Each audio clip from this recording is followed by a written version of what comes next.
mpaka hata katika mafundisho ya ndoa nimeogopa sana nikiona ilikuwa ina trend wakati fulani, watu wanakuambia ya kwamba ili ndoa iweze kudumu tafuta pesa, na hicho kime trendi sana kwenye mitandao.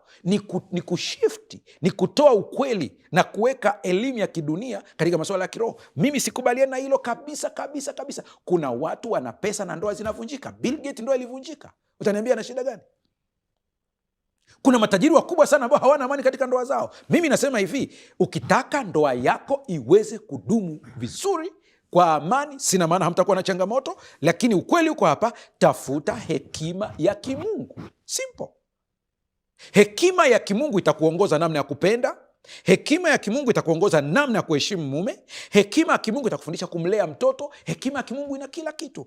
Pesa, unataka kuniambia pesa zinadumisha ndoa? Hicho kitu sikubali kabisa, hakina ukweli wote. Mnataka mhamishe sasa ndoa itoke kwenye kujitoa kwa watu wawili wanaounganika pamoja, iwe kutumikiana kwa ajili ya faida.